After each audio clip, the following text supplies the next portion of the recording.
આપણે pioneer homeopathic medical college and hospital તરફથી TB એટલે કે ક્ષય એનું નાનકડું નાટક પ્રસ્તુત કરવામાં આવે છે, તો બધા ગ્રામ્યજનોની વિનંતી કે તેઓ જલ્દીથી અહીંયા આવી જાય.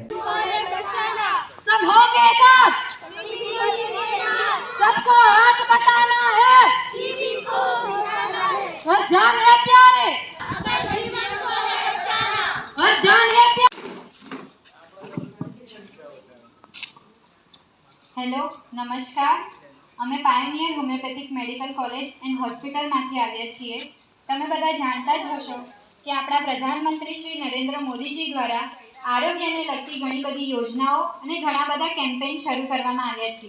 તો આજે એવો જ એક કેમ્પ અમે લઈને આવ્યા છીએ, રાષ્ટ્રીય ક્ષય નાબૂદ કાર્યક્રમ, જેના હેઠળ ઘણા બધા દર્દીઓની શોધવાનો અને તેની સારવાર કરવાનો છે.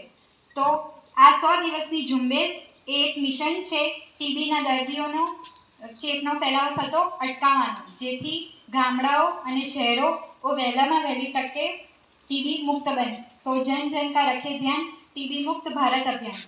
તો ચાલો આપણે જેના માટે અહીંયા ભેગા થયા છીએ તેના રિલેટેડ ટીબીનું એક નાનકડું નાટક મારા ટીમ દ્વારા રજૂ કરવામાં આવશે.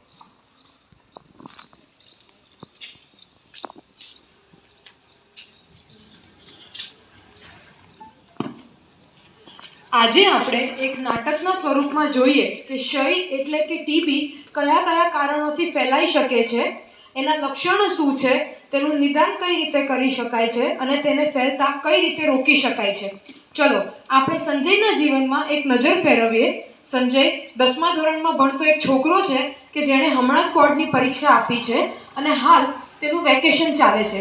તે તેના મમ્મી પપ્પા સાથે ભીડભાડવાળા એરિયામાં રહે છે. સીન 1. સંજયની મમ્મી સંજયને ઉઠાડે છે. સંજય બેટા ચાલ ઊભો થા, અહીંયા જો સૂરજ માથે આવ્યો. હા મમ્મી, બસ ઉઠ્યો 5 જ મિનિટ. અરે તારા મિત્રો જો બધા ક્યારના રમવા જતા રહ્યા, તને બોલાવે છે. ચાલ ચાલ ઉતાવળ રાખ. હા રમવા તો સંજય બ્રશ કરે છે જલ્દીમાં. બ્રશ કરી લે અને આલે દૂધ પી લે, પછી નાઈ લેજે. સંજયની મમ્મી તેને દૂધ પીવા માટે આપે છે તો તે સાઈડમાં જઈને ફેંકી દે છે. બેટા નાઈ લે. હમણાં નહીં નાવું, આવીને નાઈશ. અરે નાઈને બહાર જવાય, આમ નાયા વગર ના જવાય, નાઈ લે. એમ પણ કપડા ગંદા થશે મમ્મી, આવીને નાઈ લઈશ હું. તારું આવીને નાઈ લેજે અને અહીંથી સીધો રમવા જજે. તારા મિત્રો પેલા વીજળા સાથે બેસતો નહીં, નકર બહુ જ મારીશ. હા મમ્મી. સંજય પછી તેના ગ્રુપ સાથે બહાર જાય છે.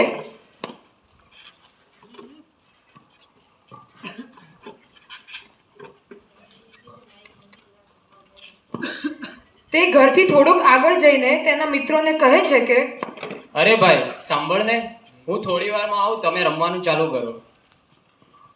અરે કેમ? તું જલ્દી આવજે ફટાફટ, મારે તને ટીમમાં લેવાનો છે. તમે ટીમ પાડો, હું થોડી વારમાં આવું. સારું. એમ કહીને સંજય આગળ નીકળી જાય છે અને ગલીમાં આગળ પાનની દુકાન પર જઈને એનો ફ્રેન્ડ છે વિજલો તેની સાથે વાતો અને મસ્તી કરે છે. વિજલો કે જે સંજયનો ફ્રેન્ડ છે તે ખાસ કરે છે. એને કફ પણ છે અને પતલો પણ છે. તેને સ્મોકિંગની પણ હેબિટ છે. તો આપણે જોયું કે સંજય કેવી રીતે ઘરનો પૌષ્ટિક આહાર લેતો નથી. તે છેલ્લા ઘણા મહિનાઓથી વિજલા સાથે ખરાબ સંગતમાં પણ છે. હવે આપણે એવું જોઈશું કે આનું પરિણામ શું આવશે.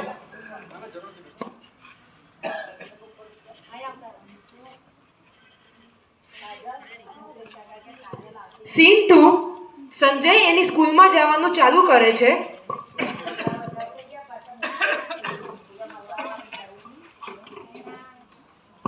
રિસેસ પડે છે અને બધા ફ્રેન્ડ્સ ભેગા થાય છે અને રમવા જાય છે.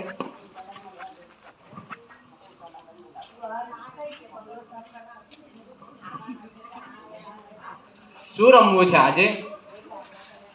પકડામ પટ્ટી રમીએ. હા ચાલશે. ચલો ચલો પાકીએ. ચાલ તારો દા દે. બધા રમવાનું શરૂ કરે છે.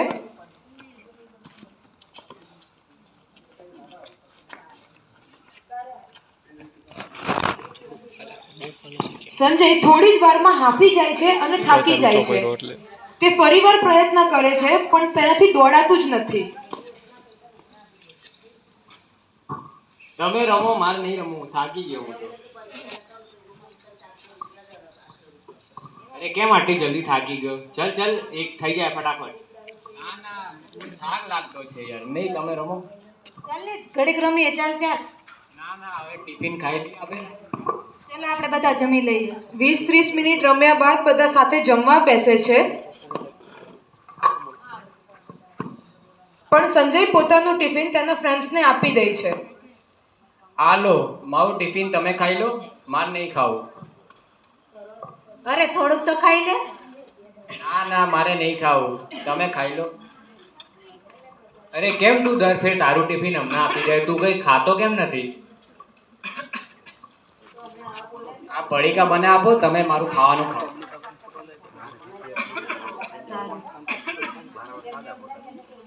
થોડું તો ખાઈ લે તું. ના ના, મને ખાવાની ઈચ્છા જ નહીં, કશું ખાવાની ઈચ્છા જ નહીં થતી. તમે ખાઓ. સારું, હું પાણી ભરીને આવું. તમારે કોઈને લાવવાનું છે? અરે આ સંજયને શું થયું છે? એનો વજન બહુ ઉતરી ગયો લાગે છે. હા એ જ ને, પેલા જેઠાલાલ જેવો જાડો લાગતો હવે તો હાવ પોપટલાલ જેવો થઈ ગયો. હા યાર, બહુ પતલો થઈ ગયો છે, કંઈક થયું હશે. રિસેસ પૂરી થાય છે.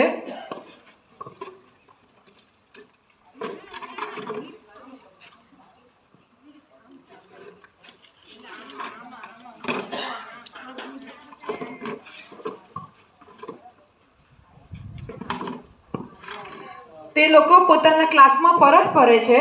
ક્લાસમાં ટીચર એન્ટર થાય છે. Good morning ma'am. Good morning, sit down. Teacher પાછળ ફરે છે અને બોર્ડ સાફ કરે છે. સંજય કફિંગ કરવાનું ચાલુ રાખે છે તો ટીચર તેને પૂછે છે કે અરે બેટા, કેમ આટલી ખાંસી ખાઈ છે અને હમણાંથી કેમ એટલો બધો ઇરેગ્યુલર રહી છે? મેમ, હું બહુ દિવસથી બીમાર રહું છું. મેં દવા પણ લીધી છે પણ કંઈ અસર જ નહીં થતી. બહુ અશક્તિ જેવું લાગે છે. હા, તું ગભરાઈશ નહીં. આપણા ગામમાં પેલું નજીકમાં પીએચસી સેન્ટર છે ને, ત્યાં જઈને બતાવી આવજે. Okay ma'am.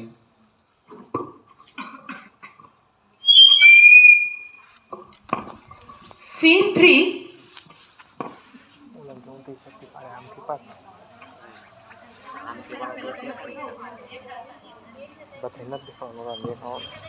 સંજયના ફળિયામાં આશા વર્કર જાય છે ટીબીની જાગૃતતા ફેલાવવા માટે. આશા વર્કર ટીબી વિશેની જાગૃતતા ફેલાવતા હોય છે ત્યારે ગામના માણસો તેમને ધ્યાનપૂર્વક સાંભળે છે. કેમ છો બધા? શું તમે જાણો, અમે અહીંયા નજીકના પીએચસી સેન્ટરમાંથી આવ્યા છીએ. અમે આશા વર્કર્સ છીએ. અમે તમને ક્ષય, જેને ટ્યુબરક્યુલોસિસ પણ કહેવામાં આવે છે, એના વિશે જાગૃતિ ફેલાવવા માટે આવ્યા છે. શું તમે જાણો છો ક્ષયનો રોગ કઈ ઉંમરમાં વધારે ફેલાય છે? મોટા ભાગે તો એ બધી જ ઉંમરમાં જોવા મળે છે, પરંતુ એ પુરુષોમાં સ્ત્રીઓ કરતાં વધારે જોવા મળે છે. અને શું તમે જાણો છો કે આ ટીબી કેવી રીતે ફેલાય છે? આ ટીબી છે તે જે લોકો વધારે વ્યસન કરે છે, જે લોકો વધારે ભીડભાડવાળી જગ્યામાં રહે છે, અને જે વ્યક્તિને ટીબી થયો છે એની સાથે રહે છે તો પણ તેને ટીબી થાય છે. શું આ ટીબી નાના બાળકોમાં થઈ શકે? હા, ટીબી નાના બાળકોમાં થાય. જો આપણે આ બાળકને સારો પૌષ્ટિકવાળો ખોરાક ના આપીએ, વધારે બહારનું ખાવા દઈએ, એટલા માટે બાળકને સારા ફળ અને શાકભાજી આપવા જોઈએ, જેનાથી આપણું બાળક કુપોષિત ના રહે અને પોષણવાળો ખોરાક. મોટાભાગે 21 દિવસથી વધારે ખાંસી થતી હોય, અશક્તિ લાગે, ભૂખ ન લાગે, વહેલા થાકી જવું એ શરૂઆતના ટીબીના લક્ષણો છે. હવે તમારે કોઈ પ્રશ્ન પૂછવા હોય કે જાણકારી મેળવવી હોય તો આપ પૂછી શકો છો. અરે, મારા દીકરાને પણ બહુ ટાઈમથી ખાંસી આવે છે. શું એને પણ આ બીમારી હશે? લેને પૂછી લઉં. મારો એક પ્રશ્ન છે. મારા દીકરાને બહુ લાંબા સમયથી ખાંસી આવે છે અને ઝીણો ઝીણો તાવ પણ આવે છે અને એને ગળફા પણ નીકળે છે. શું એને આ બીમારી હોઈ શકે? ના ના, તમે ગભરાશો નહીં. તમે અહીંયા પીએચસી સેન્ટરમાં આવીને ડૉક્ટરને મળી શકો છો અને તમારા જે બી કોઈ પ્રશ્ન છે એ પૂછી શકો છો. સારું. તો મિત્રો, આપણે જોયું કે આપણે કેવી રીતે ટીબી વિશે જાગૃત થઈ શકીએ છીએ, અને જો કોઈ તમારી આસપાસ આવી રીતે ટીબીથી પીડાતું હોય તો આપણે તેમને કઈ રીતે મદદરૂપ થઈ શકીએ છીએ. તમે તમારા નજીકના પીએચસી સેન્ટર અથવા આશા વર્કર તથા ડૉક્ટરની સહાયતા લઈ શકો છો. તેમાં ગભરાવાની કે બીક રાખવાની કોઈ જ જરૂર નથી. સીન 4, સંજયની મમ્મી તેને ડૉક્ટર પાસે લઈને જાય છે.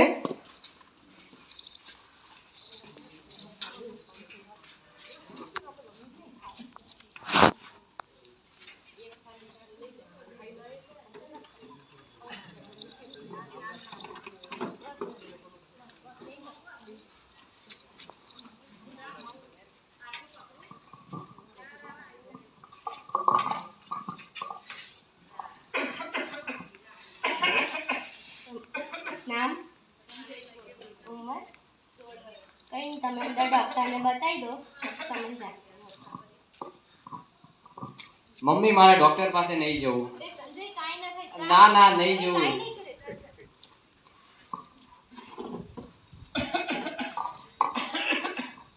બોલો, શું થયું? આને બહુ લાંબા સમયથી ખાંસી આવે છે અને એનો વજન પણ ઘટી ગયો છે અને કંઈ ખાતો જ નથી અને એને ઝીણો ઝીણો ફીવર પણ આવ્યા કરે છે. કેટલા ટાઈમથી એને ખાંસીને એમ છે? 7-8 મહિનાથી છે. આની દવા તમે વચ્ચે કરાવી છે? હા, દવાઓ તો બહુ કરાવી છે પણ કંઈ ફરક નથી પડતો. અને ખાંસી કેવી ગળફાના સાથે નીકળે છે? હા, ગળફા નીકળે છે.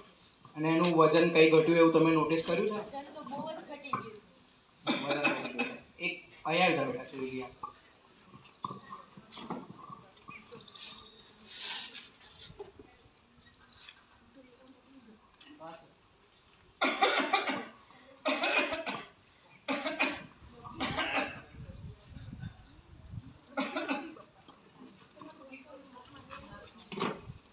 હમણાં આના તો લક્ષણ જે છે એ શરૂઆતના ફેસના ટીબીના હોય એવું લાગે છે, પણ આપણે કન્ફર્મ કરવા માટે 1-2 રિપોર્ટ એના કઢાવવા પડશે.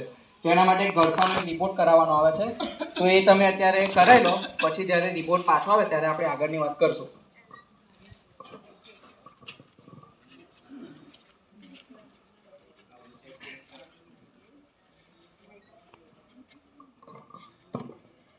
તેના પછી 2 દિવસ પછી સંજય તેની સાથે તેના મમ્મી સાથે ફરીથી રિપોર્ટ લેવા ડૉક્ટર પાસે જાય છે.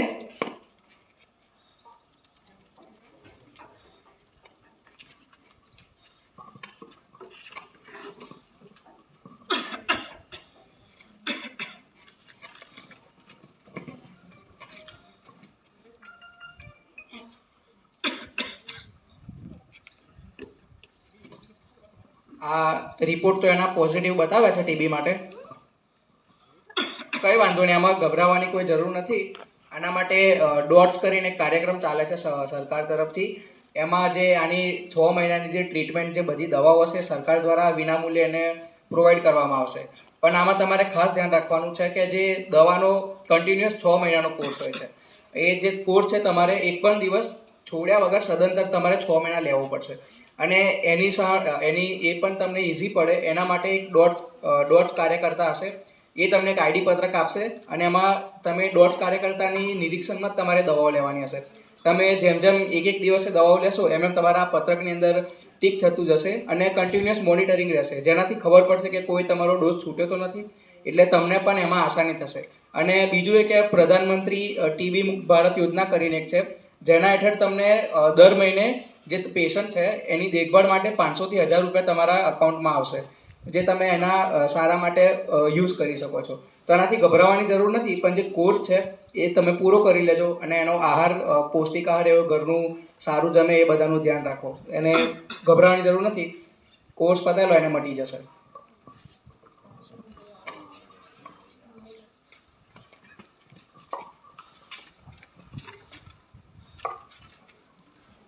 તો હવે આપણે એ જોઈશું કે ટીબીને થતાં કઈ રીતે અટકાવી શકીએ છીએ.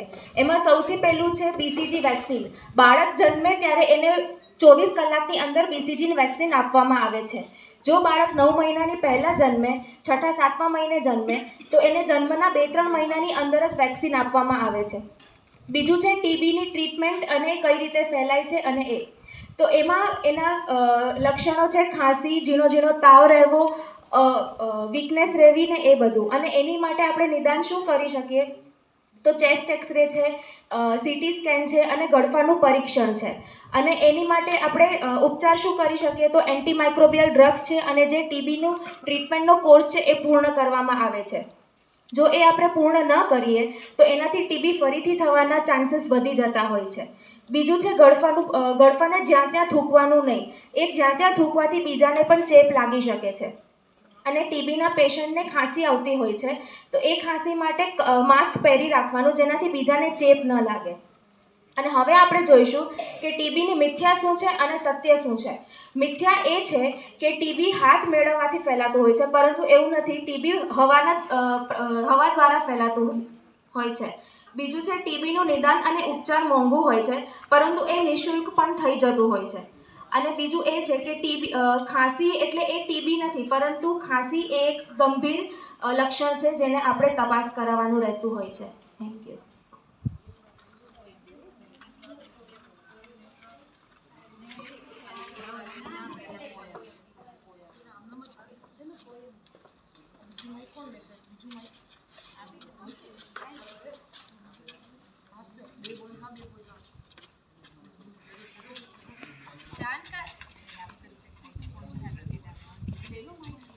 जानकारी की रोशनी से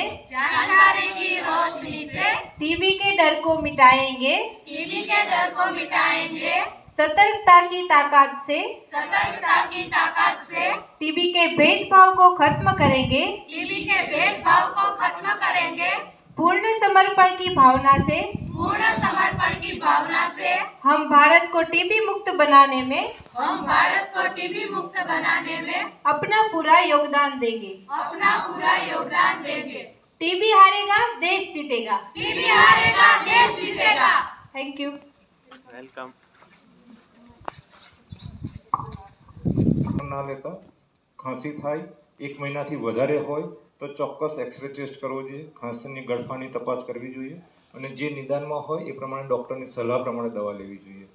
યોગ્ય ડોઝ ના હોય તો પણ આડઅસર થાય છે, એટલે કોઈ દવા વિશે ગેરમાન્યતા સમજીને ડૉક્ટરની સલાહ વગર કંઈ આડું અવળું જાતે કરવું નહીં. એક ગેરમાન્યતા એવી છે કે સવારે ખાલી પેટે લેવાતી ગોળી જે કથ્થાઈ કલરની હોય છે તેનાથી લાલ કલરનો પેશાબ થાય છે, એટલે દર્દી એવું સમજે દવા ગરમ પડી લોહી જઈ રહ્યું છે, ખરેખર દવાનો કલર હોય છે.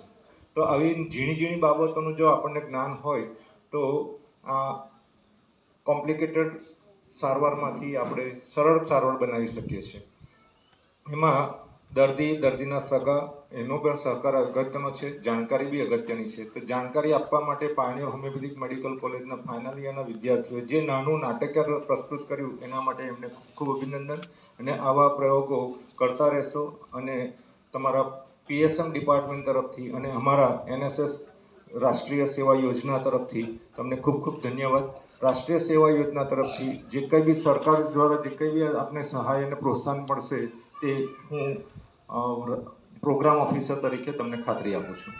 ધન્યવાદ. સમય આપવા માટે તમારો ખૂબ ખૂબ આભાર છે અને એવી આશા રાખું છું કે તમે પોતાના રિલેટિવ્સ, ઘરના સગાવાર સંબંધીઓ, ફ્રેન્ડ્સ કોઈની પણ આવી તકલીફ હોય તો તમે એમને ઇન્ફોર્મેશન પાસ ઓન કરશો અને એ લોકોને મદદરૂપ થશો.